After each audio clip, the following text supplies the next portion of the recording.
السلام علیکم دوستو، میں منا کی دنیا میں خوش آمدید۔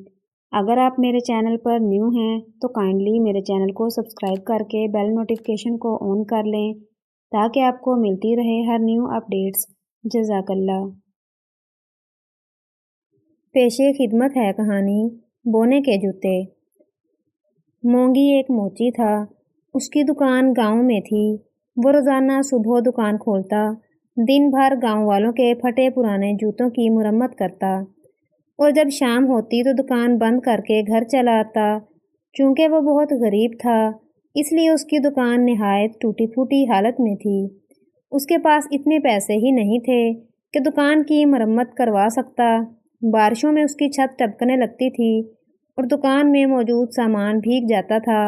اس نے سوچ رکھا تھا کہ جیسے ہی اس کے پاس کچھ پیسے جمع ہوں گے وہ سب سے پہلے دکان کی مرمت کروائے گا۔ ایک روز جب وہ اپنی دکان پر جانے کے لیے بیدار ہوا تو اس کی بیوی لالی بولی، لکڑیاں ختم ہو گئی ہیں، میں آٹا گوندھ کر رکھتی ہوں، تو جلدی سے لکڑی والے سے مجھے لکڑی لا دے تاکہ میں ناشتہ بناؤں۔ مونگی نے 2 چھپکے پانی کے منہ پر مارے اور گاؤں کی لکڑیوں کی ٹال کی جانب روانہ ہو گیا۔ جب وہ لکڑیوں کی ٹال پر پہنچا تو وہ بند تھی۔ اس کے پڑوس میں بھوسے والے کی دکان تھی۔ بھوسے کی دکان کا مالک مونگی کا دوست تھا۔ اس نے بتایا کہ ٹال والا کل شہر گیا تھا اور آج دوپہر تک واپس آئے گا۔ مونگی نے سوچا کہ اگر لکڑیاں نہیں ملی تو پھر لالی ناشتہ کیسے تیار کرے گی۔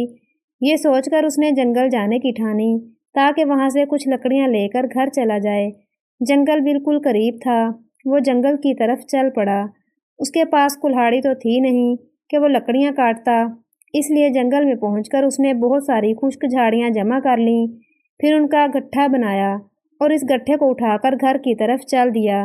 ابھی وہ تھوڑی ہی دور گیا تھا کہ سامنے سے اس کو ایک ننھا منا بونا آتا دکھائی دیا۔ وہ اپنے پاؤں گھسیٹ گھسیٹ کر آہستہ آہستہ چل رہا تھا۔ مونگی کو لگا کہ اس کے پاؤں میں تکلیف ہے۔ مونگی ایک رحم دل آدمی تھا۔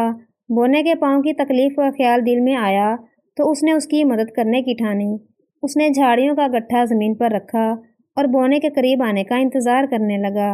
بونا جب اس کے قریب پہنچا تو مونگی نے کہا، ایسا معلوم دیتا ہے جیسے تمہارے پاؤں میں تکلیف ہے، کیا میں تمہاری مدد کر سکتا ہوں؟ بونے نے کہا، میرے پاؤں میں کوئی تکلیف نہیں ہے، دراصل میں نے جو جوتے پہن رکھے ہیں وہ میرے پاؤں سے بہت بڑے ہیں، میں تیز تیز چلنے کی کوشش کرتا ہوں تو یہ پاؤں سے اتر جاتے ہیں۔ مونگی نے اس کی بات سن کر اس کے پیروں پر ایک نظر ڈالی۔ بونے کے پاؤں تو چھوٹے چھوٹے سے تھے مگر اس نے جوتے اتنے بڑے پہنے ہوئے تھے جیسے خود مونگی پہنتا تھا۔ اتنے بڑے جوتے پہننے کی وجہ سے ہی بونا زمین پر پاؤں گھسٹ گھسٹ کر چل رہا تھا۔ مونگی نے کہا، اتنے بڑے جوتے پہن کر چلنا پھرنا بہت تکلیف دہ کام ہے، یہ جوتے تو بہت بڑے ہیں، تمہیں کہاں سے ملے؟ بونے نے جواب دیا، میں بونوں کی دنیا میں رہتا ہوں، ہماری دنیا سامنے والے پہاڑوں کے پیچھے ہے۔ میرا کسی کام سے تمہاری دنیا میں آنا ہوا، یہاں پر پہنچنے کے لیے پہلے تو مجھے پہاڑ پر چڑھنا پڑا اور پھر اترنا بھی پڑا، اسی وجہ سے میں بہت تھک گیا تھا۔ میرے سامنے ایک جنگل تھا، جنگل میں پہنچ کر تھوڑا سا آرام کرنے کی غرض سے میں ایک درخت کی ٹھنڈی چھاؤں میں گھاس پر لیٹ گیا۔ اپنے جوتے اتار کر میں نے اپنے قریب ہی رکھ لیے تھے۔ میری تھوڑی دیر کے لیے آنکھ لگ گئی تھی۔ جب میں سو کر اٹھا تو میرے جوتے غائب تھے۔ میں نے گھبرا کر ادھر ادھر دیکھا، میری نظر سامنے درخت پر بیٹھے ایک بڑے سے بندر پر پڑی۔ وہ دانت نکال کر مجھے دیکھ رہا تھا اور اس نے میرے جوتے پہنے ہوئے تھے۔ میں اس کی طرف لپکا تو وہ درختوں کی شاخوں پر جھولتا ہوا وہاں سے غائب ہو گیا۔ میں بہت پریشان تھا۔ جنگل میں جا بجا کانٹے اور چھوٹی چھوٹی کنکریاں پڑی ہوئی تھیں۔ میں بغیر جوتوں کے ان پر چل بھی نہیں سکتا تھا، لیکن مجبوری تھی۔ میں نے اپنا سفر پھر شروع کیا۔ ابھی میں تھوڑی ہی دور گیا تھا کہ ایک جگہ مجھے جھاڑیوں میں یہ جوتے پڑے نظر آئے۔ شاید کسی قافلے نے وہاں پڑاؤ ڈالا تھا، کیونکہ وہاں پر بہت سے مٹی کے ٹوٹے ہوئے برتن اور دوسری اشیاء بھی پڑی ہوئی تھیں۔ یہ جوتے پھٹے پرانے تھے مگر میں نے انہیں غنیمت جانا اور انہیں پہن کر اپنے سفر پر روانہ ہو گیا۔ مونگی نے کہا، یہ جوتے تو بہت ہی تکلیف دہ ہیں مگر فکر کی بات نہیں، تم میرے ساتھ چلو، میں جوتے بناتا ہوں۔ آج میں اپنا کام نہیں کروں گا، تمہارے لیے اچھے اور خوبصورت جوتے بناؤں گا، انہیں پہن کر تم بہت آرام محسوس کرو گے۔ اس کی بات سن کر بونا کچھ فکر مند ہو گیا اور بولا، میں تو بونوں کی دنیا میں رہتا ہوں، میرے پاس وہیں کے پیسے ہیں، مگر یہ پیسے تمہاری دنیا میں نہیں چلیں گے۔ یہ کہہ کر بونے نے اپنی جیب میں ہاتھ ڈال کر بونوں کی دنیا کے پیسے نکال کر مونگی کو دکھائے۔ مونگی نے دیکھا اس کی ہتھیلی پر پیتل کے بنے ہوئے چھوٹے بڑے چوکور ٹکڑے رکھے تھے۔ ان پر نہ تو کوئی تصویر تھی اور نہ ہی کچھ لکھا ہوا تھا۔ مونگی ایک اچھا آدمی تھا۔ اس نے بونے سے کہا، ہاں، اس طرح کے پیسے ہمارے یہاں نہیں چلتے، لیکن میں تمہارے لیے پھر بھی جوتے بناؤں گا۔ تم پیسوں کی طرف سے فکر مت کرو، سمجھنا، وہ جوتے میری طرف سے تمہارے لیے ایک تحفہ ہیں۔ بونا یہ سن کر خوش ہو گیا۔ مونگی اسے ساتھ لے کر گھر آیا اور جنگل سے لائی ہوئی جھاڑیوں کا گٹھا چولہے کے پاس رکھ دیا۔ مونگی کے ساتھ ایک بونے مہمان کو دیکھ کر لالی نے جلدی سے چولہا جلایا اور ناشتہ تیار کرنے لگی۔ ناشتے کے بعد مونگی بونے کو لے کر اپنی دکان پر آیا اور اس کے جوتے بنانے میں مصروف ہو گیا۔ دوپہر تک جوتے تیار ہو گئے تھے۔ وہ نہایت نرم و ملائم کھال سے بنے تھے اور بونے کی پنڈلیوں تک لمبے تھے۔ بونے نے انہیں پہن کر دیکھا تو خوش ہو گیا اور بولا، مونگی، تمہارا بہت بہت شکریہ، تم نے بہت خوبصورت اور آرام دہ جوتے بنائے ہیں، تم ایک بہت اچھے انسان ہو، میں تمہیں ہمیشہ یاد رکھوں گا۔ اب میں چلتا ہوں تاکہ رات ہونے سے پہلے اپنے گھر پہنچ جاؤں۔ مونگی نے اسے خدا حافظ کہا اور دوبارہ اپنے کام میں مصروف ہو گیا۔ اس بات کو بہت دن ہو گئے۔ مونگی اس بونے کو بھول بھال گیا تھا۔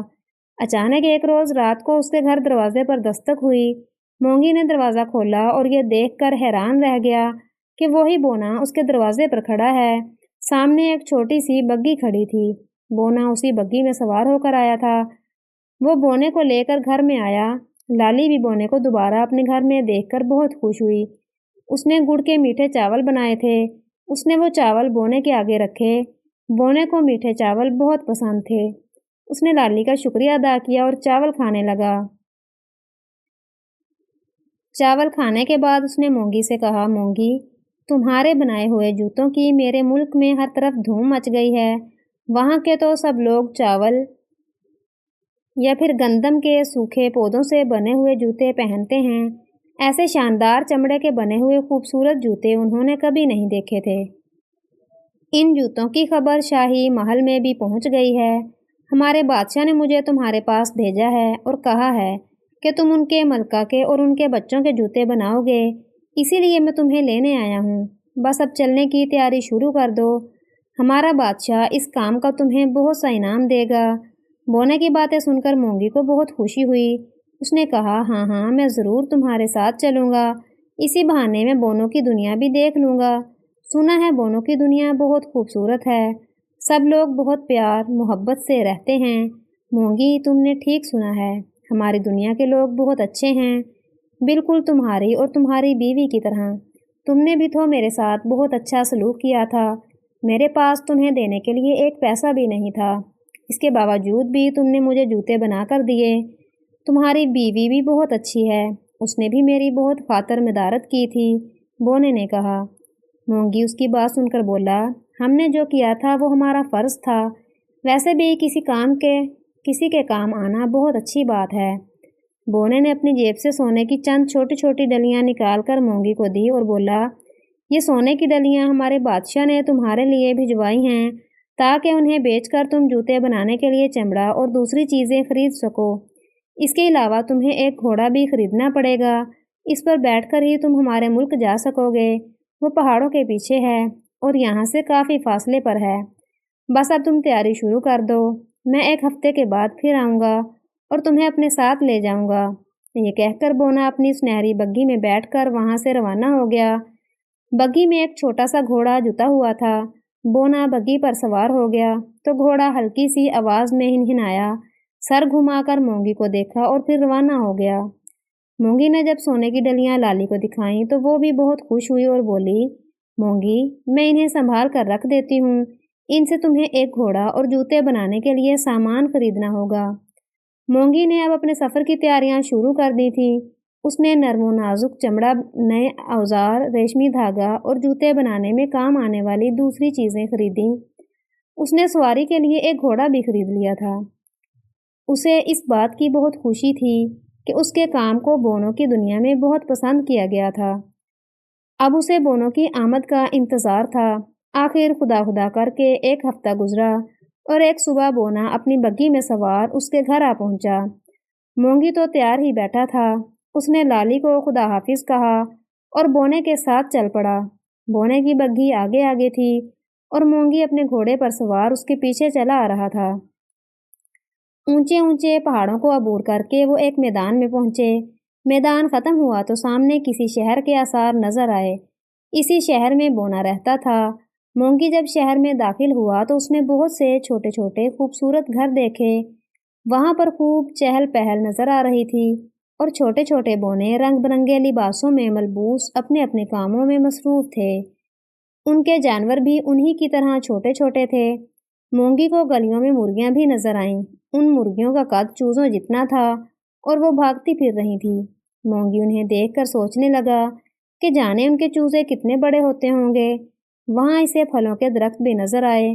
وہ تھے تو درخت مگر جھاڑیوں جتنے تھے اور پھلوں سے لدے ہوئے تھے۔ ان میں لگے سیب بیروں جتنے تھے اور کیلے مونگی کی چھوٹی انگلی کے برابر تھے۔ یہی حال ان پر بیٹھے پرندوں کا تھا۔ چڑیا بھنوروں جتنی تھی اور کائیں کائیں کرتے کوے چھوٹی چڑیوں کے جتنے تھے۔ یہ تمام چیزیں دیکھنے میں مونگی کو بڑا مزہ آ رہا تھا۔ بونا مونگی کو لے کر ایک بہت ہی خوبصورت اور بڑی سی عمارت کے پاس لایا۔ یہ بادشاہ کا محل تھا۔ یہ محل اتنا بڑا تھا کہ مونگی تھوڑا سا جھک کر اس میں داخل ہو گیا۔ محل کے اندر بادشاہ اور ملکہ اپنے بہت سے شہزادوں اور شہزادیوں کے ساتھ بیٹھے ہوئے تھے۔ مونگی نے ادب سے بادشاہ اور ملکہ کو سلام کیا۔ بونے نے مونگی کا تعارف ان لوگوں سے کروایا۔ بادشاہ نے کہا، مونگی، ہمیں خوشی ہے کہ تم اپنے کام میں بہت ماہر ہو۔ ہم چاہتے ہیں کہ تم ہماری ملکہ اور بچوں کے جوتے تیار کرو۔ مونگی نے کہا، جہاں پناہ، میں آپ سب کے جوتے ضرور تیار کروں گا۔ مجھے امید ہے کہ میرے بنائے ہوئے جوتے آپ کو ضرور پسند آئیں گے۔ محل کا ایک بڑا ہال مونگی کے حوالے کر دیا گیا تھا۔ مونگی وہاں بیٹھ کر اپنا کام کر سکتا تھا۔ اس نے تھیلوں میں سے اپنا سامان نکال کر سامنے رکھا، پھر بادشاہ، ملکہ اور ان کے بچوں کے پاؤں کی پیمائش کی۔ اس کے بعد وہ اپنے کام میں مشغول ہو گیا۔ اس کے رہنے سہنے اور کھانے پینے کا بہت اچھا انتظام تھا۔ وہ مسلسل 8 روز تک اپنے کام میں لگا رہا۔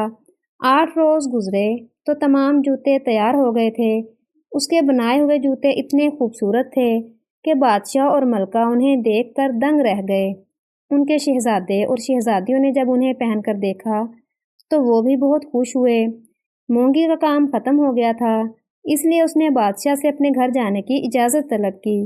بادشاہ نے اسے بہت ساری سونے کی ڈلیاں دیں۔ اتنی ساری دولت پا کر مونگی بہت خوش تھا۔ اس کا دوست بونا اسے دور تک چھوڑنے آیا تھا۔ مونگی گھر پہنچا اور ساری سونے کی ڈلیاں لالی کے حوالے کر دیں۔ مونگی نے ان ڈلیوں کو بیچ کر سب سے پہلا کام یہ کیا کہ اپنی ایک بہت اچھی سی دکان بنائی تاکہ وہ بارشوں کے موسم میں بھی اپنا کام اطمینان سے کر سکے۔ جب یہ کام مکمل ہو گیا تو اس نے اپنا ایک اچھا سا گھر بھی بنا لیا۔ اب اس کے دن پھر گئے تھے اور وہ اپنی بیوی لالی کے ساتھ ہنسی خوشی زندگی کے دن گزارنے لگا۔ اس طرح مونگی کو بونے سے اچھا سلوک کرنے اور اس کی مدد کرنے کا انعام مل گیا تھا۔ پیارے دوستو، اگر آپ کو یہ سٹوری پسند آئی ہو تو سٹوری کو لائک اور شیئر کرنا مت بھولیں اور مزید اس طرح کی ویڈیوز کے لیے میرے چینل کو سبسکرائب کریں اور کمنٹ سیکشن میں اپنی قیمتی رائے کا اظہار لازمی کریں۔ جزاک اللہ۔